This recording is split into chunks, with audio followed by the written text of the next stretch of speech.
Où le vin nous emmène-t-il? Où nous transporte-t-il? Que produit-il en nous?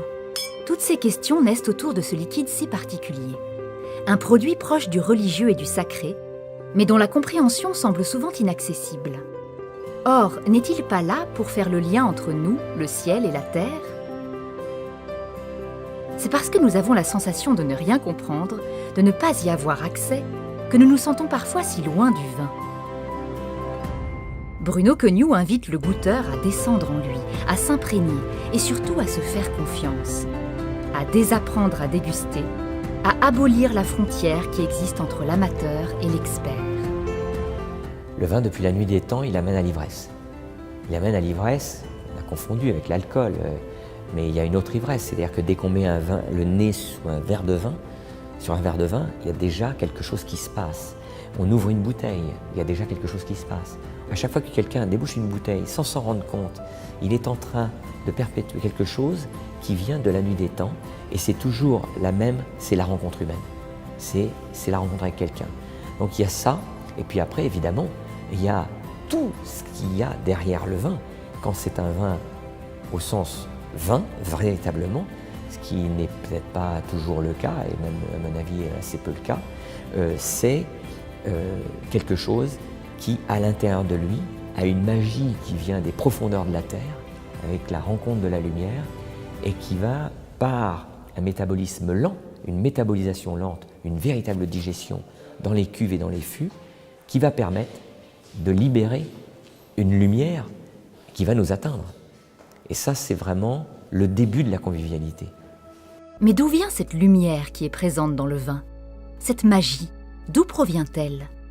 La vinification telle qu'elle a été donnée par les moines cisterciens et clunisiens en Bourgogne, elle vient d'une compréhension alchimique. On n'est pas dans du hasard, on n'est pas dans du naturel, on est dans quelque chose qui est supranaturel. C'est pas chimique non plus, évidemment, c'est pas de la synthèse, mais c'est supranaturel. Et le vin vient de cela.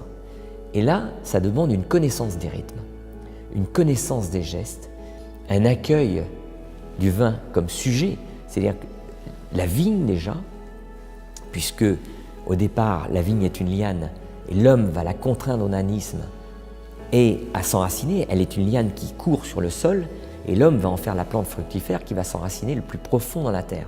C'est déjà un message énorme. Il y a un rapprochement avec l'humain. L'humain, il cherche la lumière extérieure toujours, alors qu'on sait très bien que son cheminement pour transformer ces ténèbres, ça passe par une descente à l'intérieur. De là, la prière, la méditation, le respire, etc., qui va nous emmener à travailler sur l'intérieur. Et ce n'est pas une culture au sens extérieur comme on a aujourd'hui. La culture, c'est de tout transformer en mythologie intérieure et métaboliser dans son intérieur. La vigne, c'est ce qu'on va lui demander. Et en allant chercher les profondeurs de la terre, qui sont inconnues pour l'homme, parce que avant le phylloxéra, quand on plantait une vigne qui n'était pas greffée sur un pied américain, contrairement à aujourd'hui, on pouvait avoir des racines jusqu'à 50 mètres de profondeur, dans une roche. C'est complètement fou.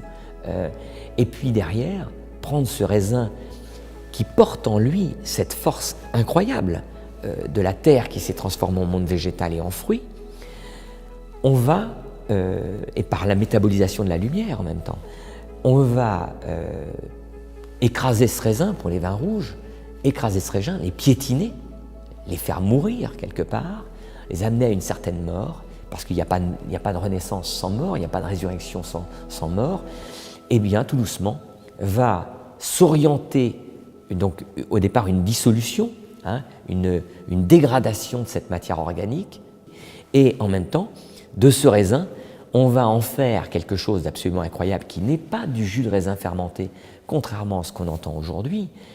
Ce n'est pas une boîte de conserve, une bouteille. C'est quelque chose qui, au contraire, les gestes du grand vigneron, ça va être de continuer cette métabolisation, cette digestion de cette matière organique pour la minéraliser, c'est-à-dire que, eh bien, si on prend les termes anciens, c'est une dégradation, une décomposition, une dissolution pour qu'il y ait une coagulation qui veut dire pas densification.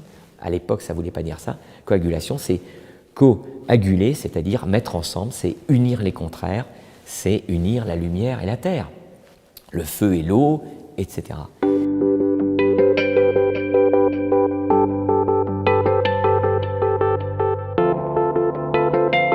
Comment passer d'un monde du fruit végétal au monde du vin, c'est-à-dire au monde du sacré?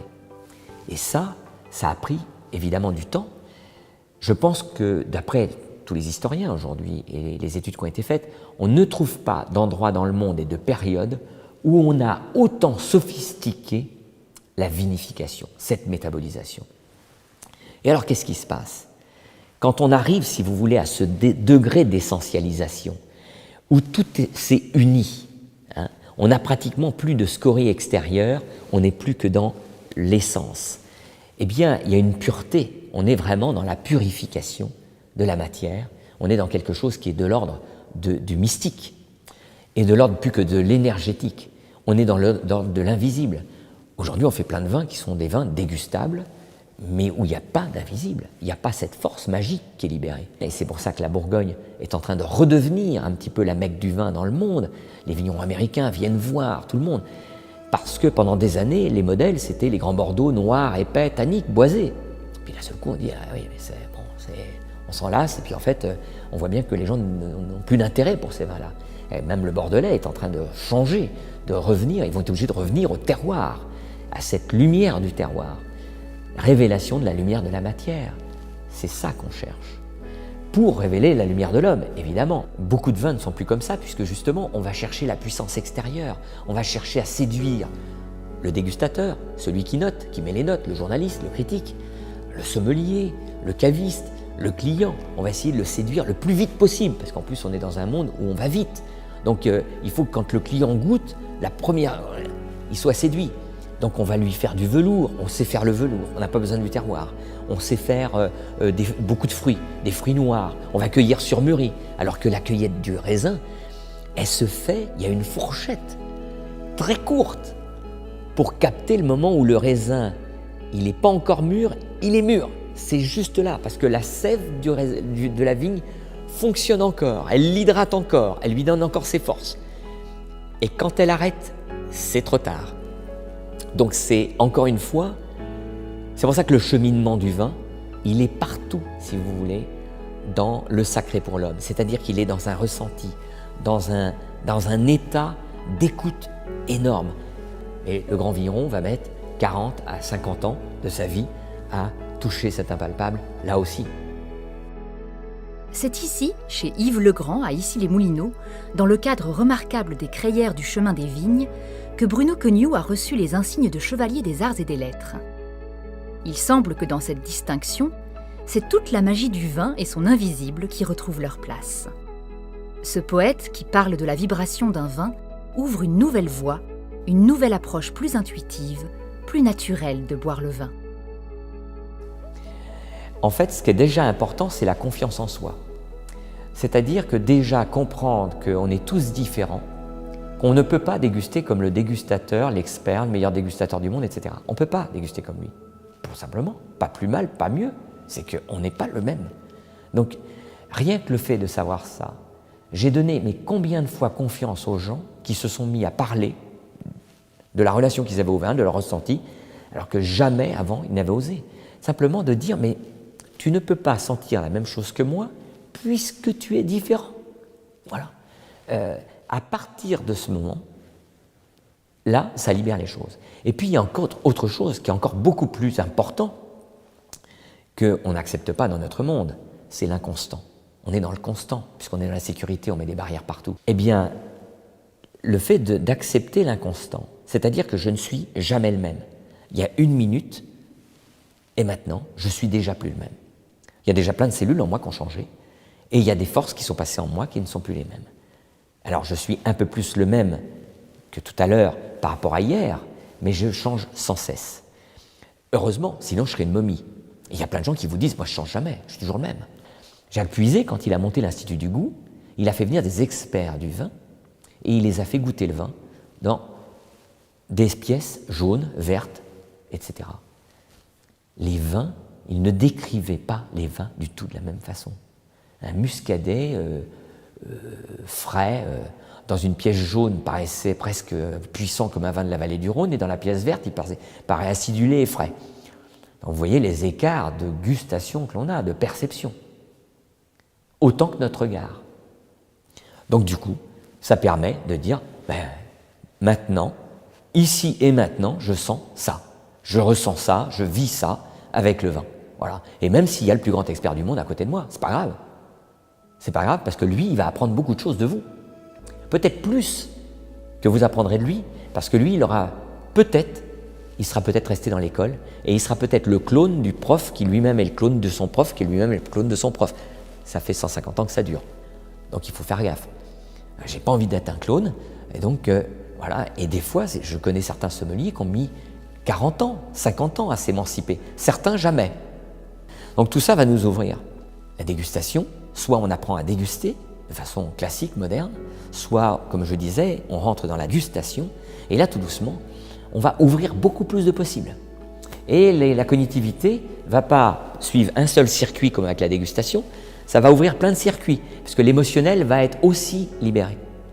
Il y a une étude qui a été faite aux États-Unis sur des dégustateurs et sur des gens, tout simplement, qui aimaient le vin, simplement. On leur a fait goûter des vins, des mauvais, des bons, etc. Et puis, des vins qui avaient des gros défauts, parce que des mauvais, des bons, ça ne veut rien dire. Il y a des gens qui vont trouver un vin bon et d'autres pas bons, parce que c'est une histoire de goût. Mais quand même, il y a des vins qui ont des gros défauts œnologiques, des bactéries, des choses comme ça. Eh bien, ce qu'on a remarqué, c'est que quand on prenait l'imagerie cérébrale des dégustateurs, 90% des dégustateurs ne faisaient fonctionner que le cerveau analytique. Même sur un très bon vin, ils étaient capables de dire « c'est un très bon vin ». Mais par contre, il n'y avait aucune émotion.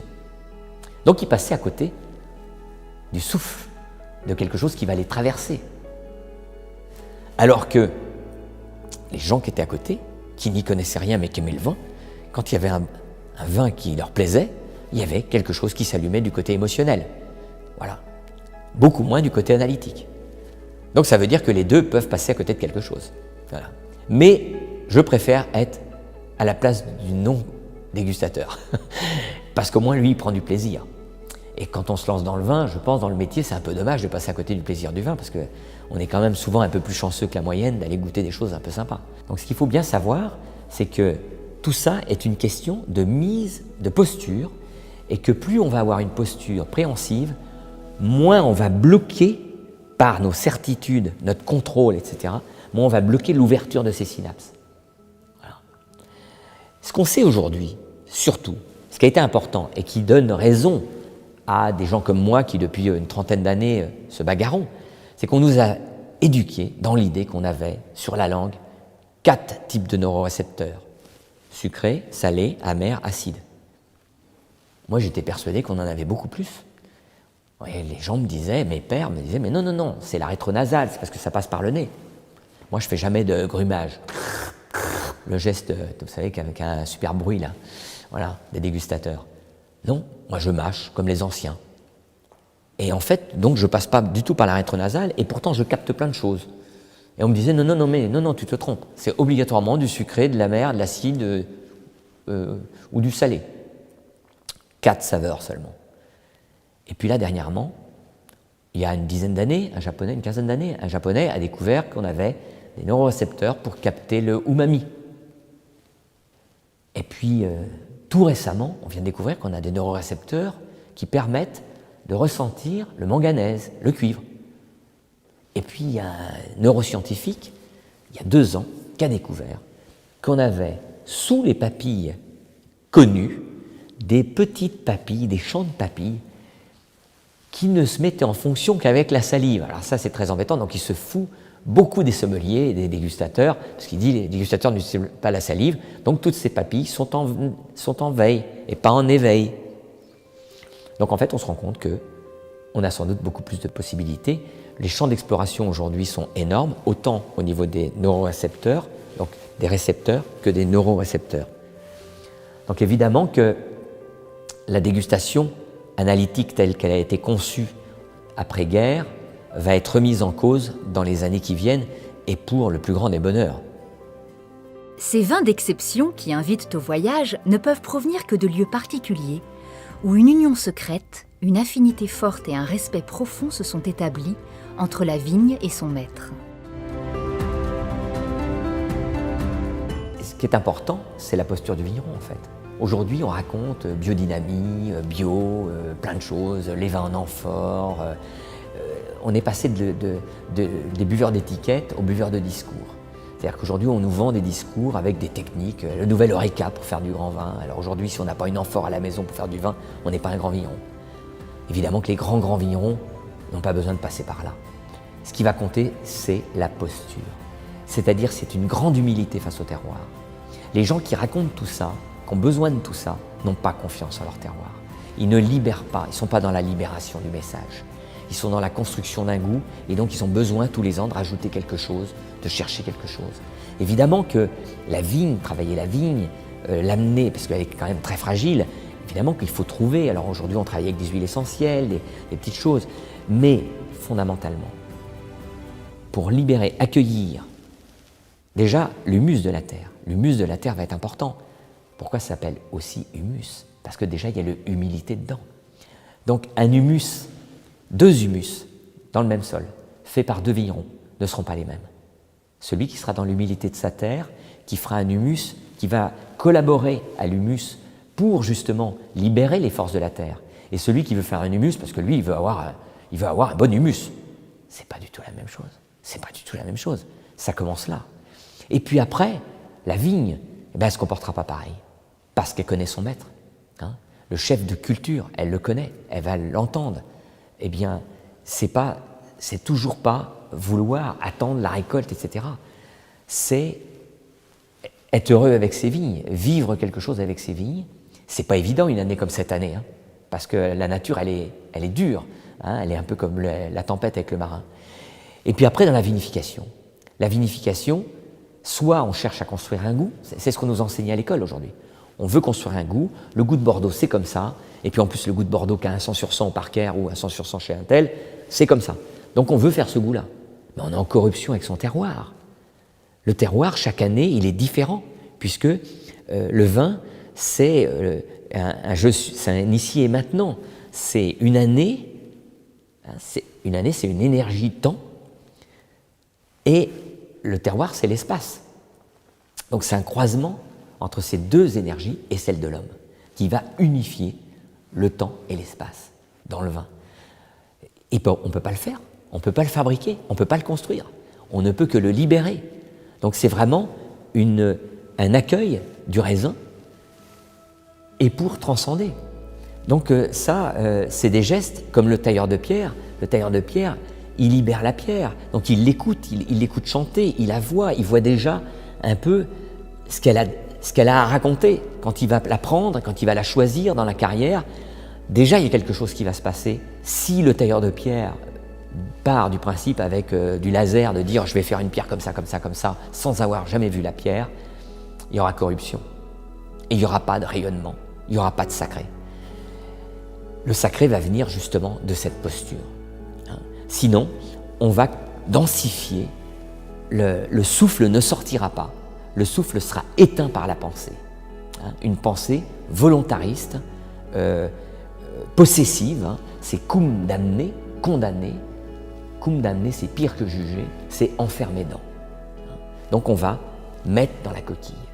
Ça va être enfermé. Et on va rentrer dans une carbonisation. Voilà. Alors que si on est dans cette humilité, alors c'est pas facile, hein, parce qu'il y a des années où le vigneron se pose des questions. Moi j'ai vu des vignerons aller dormir dans leur chai pour laisser venir le message, parce que dans la journée, ils n'arrivent pas à entendre. Ils se disent en dormant, peut-être que je vais entendre. Alors il faut se méfier de tous ces discours, parce que ça peut être aussi beaucoup de folklore. Mais en tout cas, je connais un vigneron par exemple, il vient à 4 h du matin, avant qu'il y ait ces vendangeurs qui viennent, ces gars qui viennent dans le chai, pour se dire cette année, je sais pas, je sens pas. Et là à 4 h, il fait silence dans la cave, il n'y a que le vin et moi. Et j'évite de penser, j'évite de réfléchir, j'essaie d'écouter ce qui se passe. Le vin va peut-être lui parler, va peut-être lui raconter quelque chose. Parce qu'il y a des gens qui vous disent « moi je parle à mes vignes, je parle à mon vin ». Mais est-ce que c'est pas plutôt la vigne qui doit parler, ou le vin qui doit parler, plutôt que l'homme? Parce que l'homme, il sait parler, il n'y a pas de problème. J'en suis un témoignage. Donc, voilà. C'est vraiment une posture autre, et d'accepter que le vin soit ce qu'il sera. J'avais écrit une phrase quand j'ai démarré dans le vin qui disait le vigneron est devant son vin, tel un père devant son fils. Il le guidera durant l'enfance et l'adolescence. Ensuite, il l'aimera en spectateur, désolé ou enchanté. Mais il l'aimera.